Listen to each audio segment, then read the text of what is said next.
I think Ranjan and Manfred has given us a good background about the numbers, so I'll skip all those things. I'll just talk about the implication at broad level, the issues and challenges, and some of the way forward. Based on our experience, we have been working in the infrastructure sector, and we've also been working in the education sector at the district level and also at the urban level. And I've got a fair amount of interaction with the industry with respect to requirement. So my focus would be more on the vocational and the employability aspect of the whole thing. So broadly, let's look at the implications of an employability gap. This is a very, very significant and very important aspect of it, because if you have an employability gap and it continues to grow, that's going to be a big, big deterrent for development growth. And again, the cost of development is going to go up, because today we are talking about huge industry, huge commitment, 12th five-year plan talks about $1,000 billion investments in the infrastructure and many more in the other areas. So it's going to be very significant that parallelly, the initiatives, whatever we are taking on the skill development, gets accelerated. What happens if we have an employability gap? There's going to be a shift of investments to other destinations, within the country, outside the country. And India is already witnessing a lot of skill development, because most of the industries, despite the fact that many of the states in India offer a lot of incentives, the development at many places are skewed towards the availability of skills. That becomes a very, very important aspect of it. And today we have a scenario, a huge push on the education, but those skills are not relevant if they are not employable. So you're going to have a scenario where underemployment would be a norm. So therefore, the initiatives what NSDC has taken, or various other government initiatives that has been taken, has become a very imperative today. I'll just broadly go through the kind of initiatives that the government of India has taken, which is playing a very important role, but still there's a lot of ways, a lot of scope for improvement in this. We have a Prime Minister's National Skills Mission. There are various initiatives of 17 ministries. There is talk about ITIs being improved or upgraded through public-private partnership mode. The National Skill Development Corporation doing a fantastic job last few years. Then we have various schemes for rural employment, we have schemes for urban employment, we have a model employability schemes, all the things we have now, National Vocational Qualification Framework. These are all fantastic initiatives, but many of them have not yet, created the kind of impact that it should create at the grassroots level. That's because there's a lot of disconnect, there's a lot of coordination issues, and therefore there's a lot of challenges to everybody, the industry, the government, and the people and the student or the population per se. So let's look at the issues. I would primarily list down the issues. First issue is accessibility.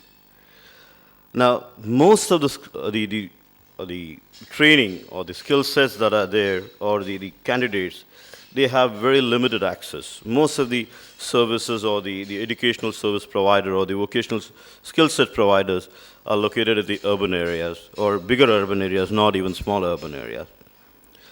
You have an accessibility issue, then if you have an access, there is an availability.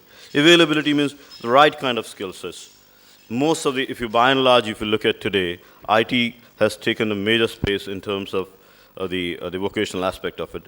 And as Dr. Koshi was mentioning, the importance of the industry to go at about 12% to achieve that 8.5% or 9%. So we need to be a core manufacturing hub, which means we require a multitude of skill set at well-dispersed location. It needs to be equally spread out depending upon the regional strengths.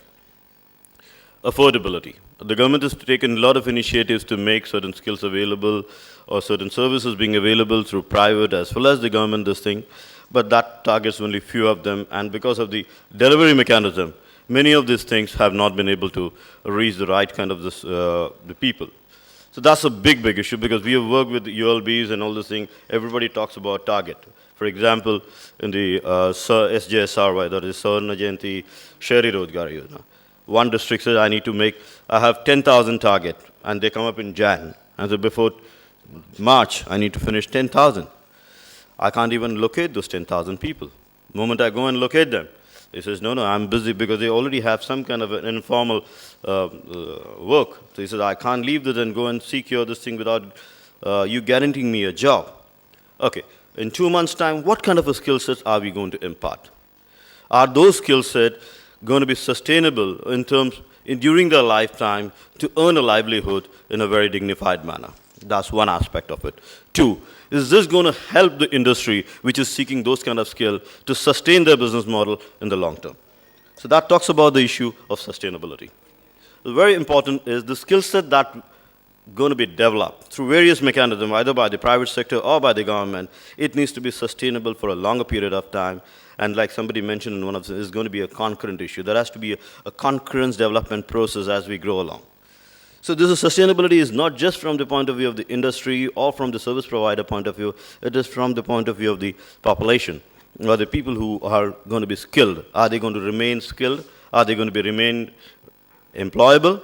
Or is the industry going to be remaining efficient in the global market? Which means we are looking at the structural aspect. There's a big, big disconnect. Like at national level, there's a lot of macro level strategies, a lot of macro level initiatives have been taken. They are very good, well thought out, structured scheme. But when it comes to delivery of those schemes, there are a number of issues, like thou shalt not make profit. So which prohibits a lot of people, a lot of corporates to get into this non-corporate businesses, like non-corporate structure. It's a big issue. Thanks to NSDC, a lot of things are getting resolved, a lot of corporate entities are coming forward. Maybe we need to, they're talking about 30% of the skill sets that they're going to be covering, but still, we still have 70% of the skill set that need to be covered all along the country. So these structural aspects needs to be addressed, and they're very important issues. Better target orientation. Like just now Ranjan spoke about covering about 350% of the India's district. Now, just adding to that, I'll just this thing.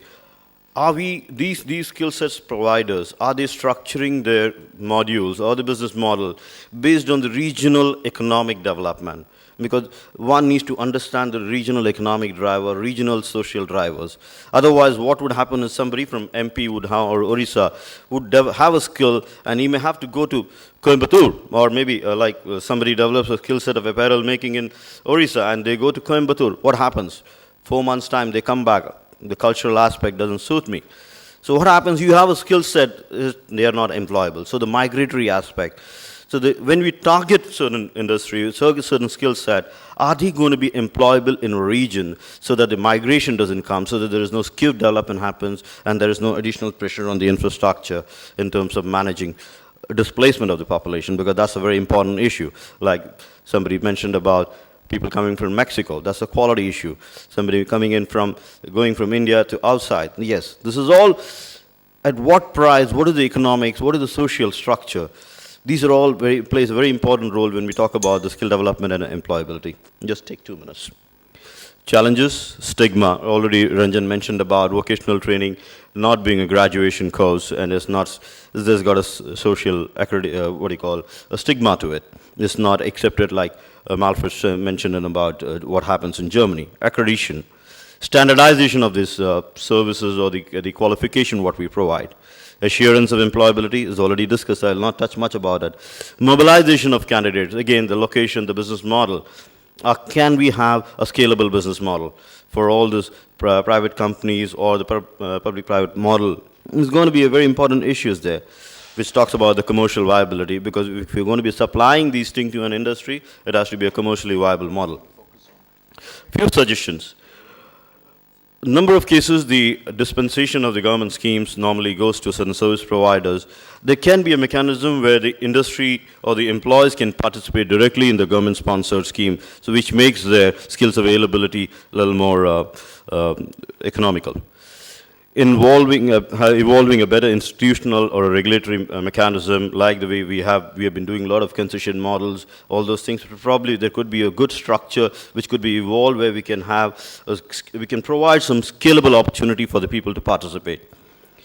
Evolve a mechanism for ensuring regional participation. This is primarily through rural local bodies and urban local bodies. We can have a very good mechanism where the ICT can play a very important role, apart from addressing the regional requirement. Accelerating the growth process through setting up vocational universities or clusters on a regional basis.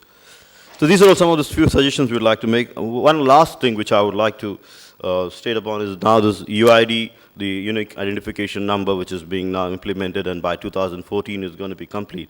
So we have a number of government schemes that are providing this the financial support to the end users or the end skill sets acquirer. So this a direct dispensation of this funds could be a major boost to identifying the right candidates as well as facilitating them. Thank you very much. Thanks a lot.